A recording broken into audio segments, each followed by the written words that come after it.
اس ناانصافی کے سامنے اگر قوم بھیڑ بکریوں کی طرح سر جھکا دیتی ہے تو سامنے موت ہے آپ کے. یہ جو ارشد شریف سے ہوا ہے پاکستان کا میری نظر میں نمبر 1 انویسٹیگیٹو جرنلسٹ تھا. وہ آدمی جو صرف اور صرف ملک کے لیے کھڑا تھا, رائے حق پہ کھڑا ہوتا تھا, کئی دفعہ غلط بھی ہوتا لیکن وہ اپنے ضمیر کے مطابق رائے حق پہ کھڑا تھا, ملک کے لیے کھڑا تھا. جو ملک کی بہتری ہے ارشد شریف ادھر کھڑا تھا. کوئی اس کا دشمن بھی نہیں کہہ سکتا تھا کہ وہ کبھی اپنے ضمیر کا سودا کرتا تھا. باضمیر ایک وہ جرنلسٹ, صحافت جو ملک کا اثاثہ ہوتی ہے, ایسے صحافی ملکوں کا اثاثہ ہوتے ہیں کہ ملکوں کے اوپینین میکرز بن جاتے ہیں. کریڈیبلٹی ہے. کیوں اتنا غم ہے آج؟ میں نے کبھی پاکستان میں کسی صحافی کے اس طرح, اور بھی صحافی قتل ہوئے ہیں پاکستان میں, لیکن میں نے کبھی اس طرح کا رنج اور دکھ پاکستان میں نہیں دیکھا, اور غصہ جو ارشد شریف پہ ہوا, کیونکہ سارا پاکستان جانتا تھا, اس کے مخالف بھی جانتے تھے کہ وہ ایک دلیر, ناڈر, ایک سچا, ایک محب وطن پاکستانی تھا, اور اس نے جان اپنی دی اور شہادت دی.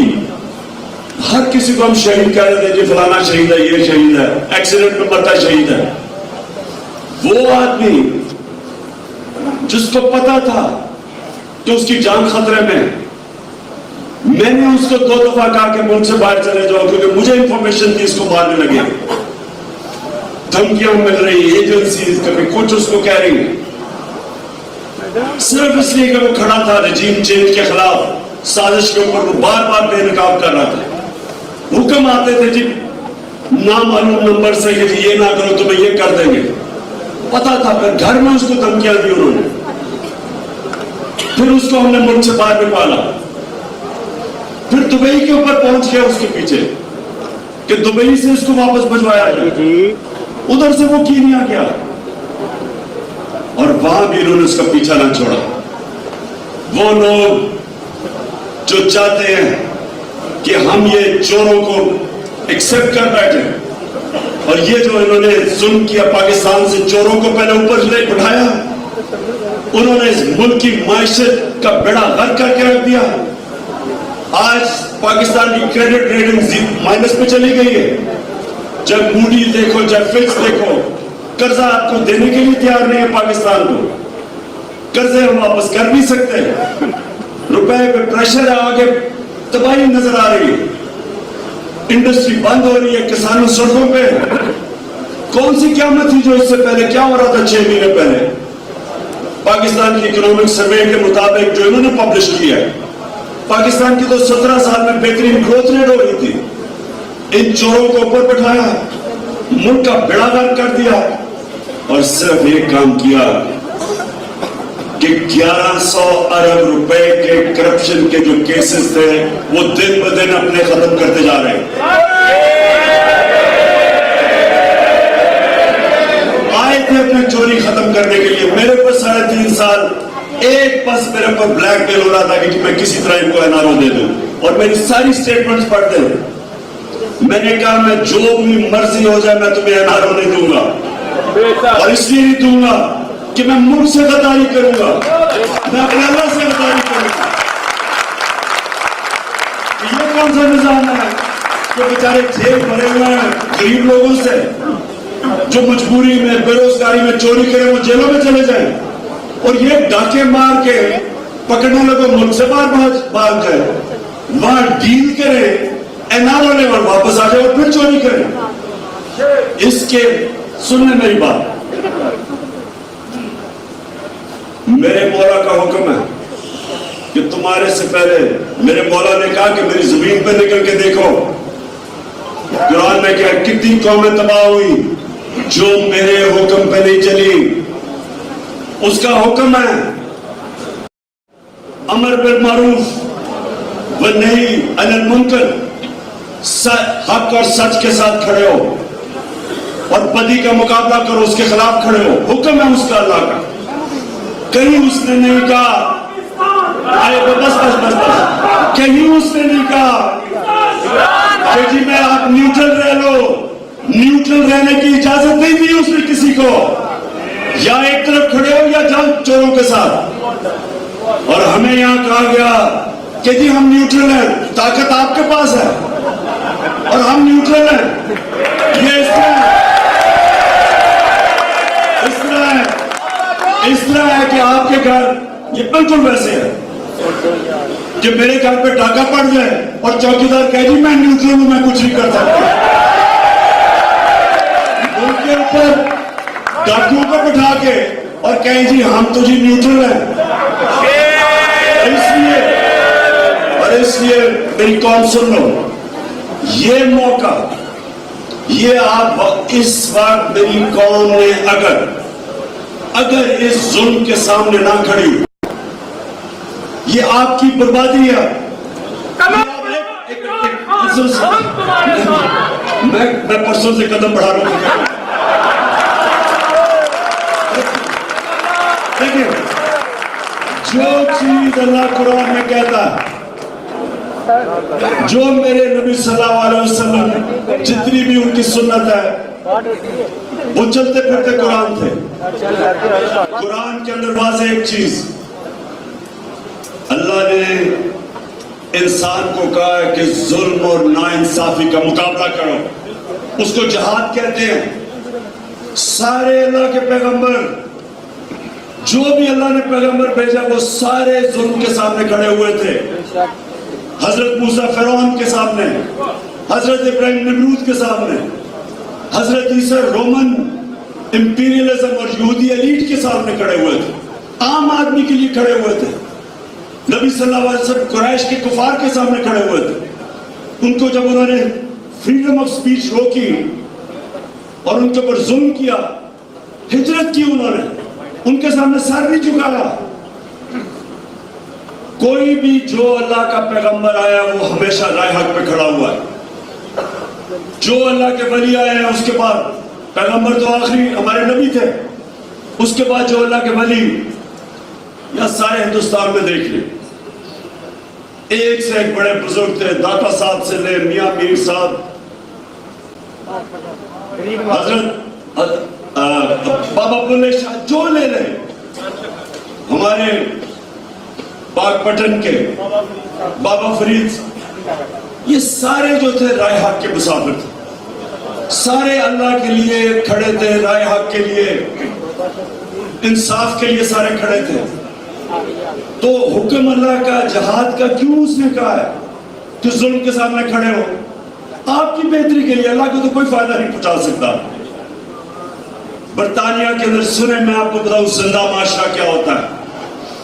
برطانیہ نے اٹیک کیا امریکہ کے ساتھ مل کے عراق. تیل کا جنگ تھی ساری عراق میں, دنیا میں دوسرے نمبر پہ تیل کے ذخیرے. جنگ تیل کی تھی, فائدہ ہونا تھا امریکی آئل کمپنیز اور برطانیہ کی آئل کمپنیز کو. یہ ذرا سنیں, 20 لاکھ لوگ برطانیہ میں سڑکوں پہ نکلے کہ یہ ناانصافی ہے. جنگ کے خلاف نکلے, حالانکہ فائدہ ہونا تھا ان کو. یہ ہوتا ہے زندہ معاشرہ. جب معاشرہ رائے حق پہ کھڑا ہوتا ہے وہ زندہ ہو جاتا ہے. جب یہ آپ اس طرح کے ظلم جو شریف سے ہوا, جو اعظم سواتی 75 سال کا سینیٹر, ایک ٹویٹ کر دی اس نے, کون سا آسمان پھٹ گیا تھا, اس کو ننگا کر کے 75 سال کے آدمی کو نامعلوم افراد ننگا کر کے انہوں نے اس کو پر تشدد کیا. شہباز گل, اس کو انہوں نے 2 دن بند کر کے جس طرح کا تشدد کیا, اور مجھے ابھی بھی نہیں سمجھ آتی ہے ننگا کیوں کر دیتے ہیں سب کو. یہ کتنے بے شرم لوگ ہیں کہ صرف انسان کو ذلیل کرنے کے لیے. یہ ہمارے آئین کے اندر ہے. ہمارا آئین انسان کی ڈگنیٹی کو پروٹیکٹ کرتا ہے. یہ آئین کی وائلیشن کرتے ہیں اور ڈرتے ہیں سارے, ان سے کو پوچھتا کوئی نہیں.